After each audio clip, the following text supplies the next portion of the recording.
saludamos ahora sí al señor presidente de la JEP, el magistrado Alejandro Ramelli. Presidente, gracias por estar en 6 AM. Buenos días. Buenos días, Gustavo, a ustedes, a su mesa de trabajo y a toda su audiencia. Bueno, presidente, ¿sabe usted que todo el mundo está hablando de la revelación que se hizo de una serie de nombres de personas que fueron víctimas de las ejecuciones extrajudiciales, llamados por Ujú. algunos falsos positivos, y que eso siempre genera un debate? Escuché muy temprano que usted dijo que preguntar por las cifras y hablar de eso era algo que entraba dentro de la inmoralidad, pero hay gente que pregunta y que dice, si son 6.000 y tantos, queremos todos los nombres. Ujú.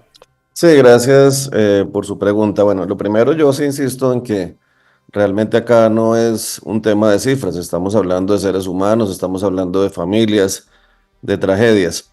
Pero bueno, si quieren hablar de las cifras, diríamos lo siguiente. Ayer mencionamos una a una 1934 víctimas que ya están en los expedientes nuestros, que están en resoluciones, que ya son datos judiciales, o están en los autos o ya la fase de contrastación terminó.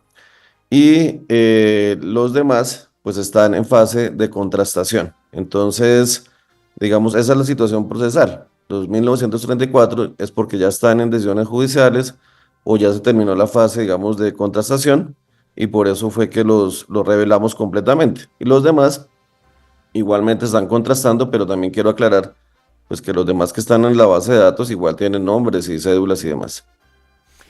Magistrado, yo estoy de acuerdo con usted en el sentido de que es inmoral tal vez la discusión en esos términos y evidentemente hacer una negación de que eso jamás ocurrió, pues también no solamente es inmoral, sino además muy poco empático con familias que han sufrido mucho. Pero quien primero puso una discusión de cifras sobre la mesa sí fue la JEP. Yo creo que sería bueno recordarle a la gente cómo se llegó a esa cifra de los 6.400, magistrado. Sí, gracias. Mira, esa cifra fue un cruce de bases de datos, de varias bases de datos. Está la cifra oficial, que es de la Fiscalía, está la cifra, bueno, no solamente la cifra, digamos los nombres, cédulas y demás, los hechos, del Centro Nacional de Memoria Histórica y de la Coordinación Colombia-Europa-Estados Unidos, que es una plataforma que reúne a su vez 23 organizaciones. O sea, digamos, estaríamos cruzando casi que 25 bases de datos. Y lo que hicimos fue mirar qué nombres, digamos, estaban en cada una de ellas y precisamente a partir de allí, pues sacamos esa cifra que es un universo provisional de hechos. Es que yo quiero como ser muy preciso en los términos. Lo que nosotros dimos es un universo provisional de hechos. Y el universo provisional de hechos, pues es el que anunciamos en esa época. Claro, magistrado, ¿qué tanto daño le hace a las víctimas, al proceso como tal, a lo que está adelantando la JEP, el hecho de que este tema, hoy 12 años después de que ocurrió, más de 10 años después de que ocurrió, se vuelva un tema de campaña política? Seguramente vamos a ver candidatos de un lado y de otro defendiendo o atacando una decisión que la JEP pues toma en derecho. Por tu pregunta, esa misma reflexión la hacían ayer las víctimas. Decían, mire, además del dolor que tenemos que pasar, muchas de ellas ni siquiera han encontrado a sus seres queridos, siguen desaparecidos.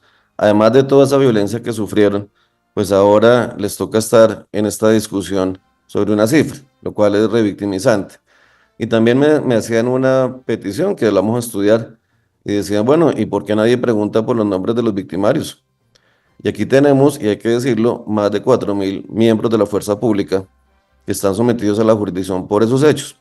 Y el número va aumentando. Entonces, pues también lo que ellas decían, ¿y por qué no hay un afán por publicar el nombre de los victimarios con la cédula y con sus familias?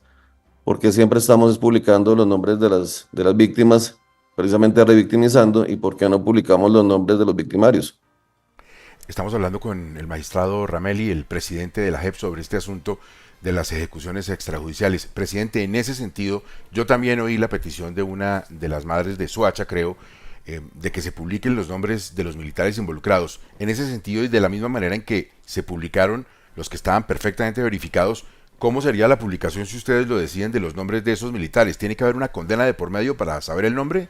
A ver, esa es una buena pregunta, mira. Digamos, en cuanto a los máximos responsables, ya van más de 100 que han aceptado su responsabilidad, o mucho, más de 100, 106 si no estoy mal, que están imputados como tal.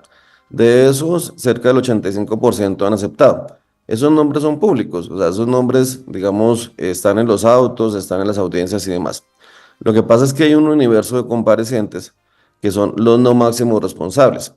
Y esa es la cifra que nosotros tendríamos que consolidar. Entonces, imputados con aceptación, como le digo, cerca de 90 personas, incluyendo 2 generales de la República que aceptaron su responsabilidad y otros 6 que están imputados. Entonces, y esos nombres son públicos. Lo que habría que mirar, pues si estudiamos esa solicitud, es todos los demás que, digamos, se sometieron a la jurisdicción, que estaban condenados además, o estaban en procesos. Y mirar, pues si hacemos igualmente públicos esos nombres. Es que estamos hablando de personas que estaban condenadas. Yo quiero también enfatizar lo siguiente, mire, la gran mayoría de miembros de la fuerza pública que están en la JEP es por falsos positivos. Entonces, no estamos hablando de los 100, estamos hablando de cerca de 4.000 personas. Magistrado, ¿usted cómo interpreta que después de tantas pruebas, de tantas audiencias, de tanta verdad sobre lo que pasó con estos falsos positivos, existan sectores del país, de funcionarios, de políticos de alto nivel, que sigan negando esta realidad de las ejecuciones extrajudiciales? Pues es contraevidente. Es decir, digamos, algo que ya está probado, que vieron las audiencias. Yo siempre les digo, bueno, pues si no me creen, vean las audiencias.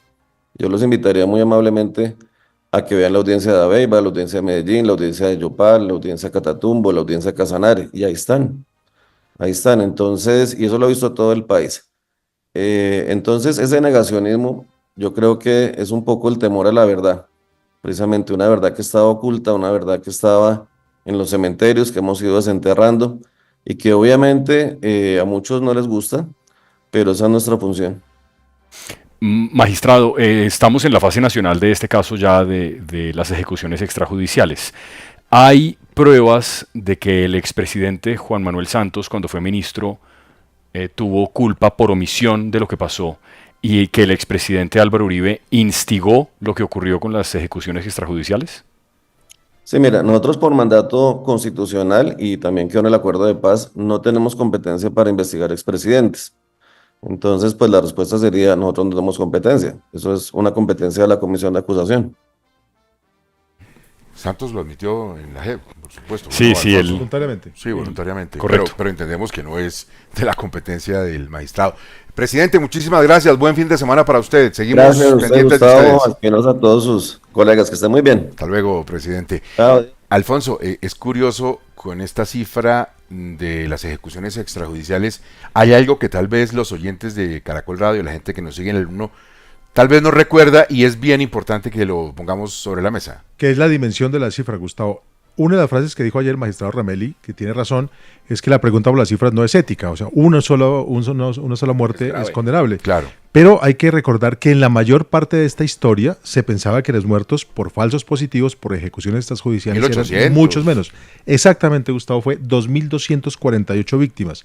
Cuando empezó este proceso, se contó ese número, 2.248, como los muertos entre 1988 y 2014. La JEP empezó la investigación y cuando lo recibió el 17 de julio de 2018, empezó a buscar y encontró finalmente que los muertos fueron efectivamente 6.402. Esto, recordémoslo, fue una primicia publicada acá, en 6 AM Hoy por Hoy, el 18 de febrero de 2021, cuando Cristina Navarro reveló en primicia el auto de priorización interna de la Sala de Reconocimiento de la Verdad, 38 páginas, que puso esa cifra. Ya no 2.248, sino 3 veces más, 6.402 asesinados por falsos positivos. La contribución también de la prensa y de los medios al establecimiento de la verdad.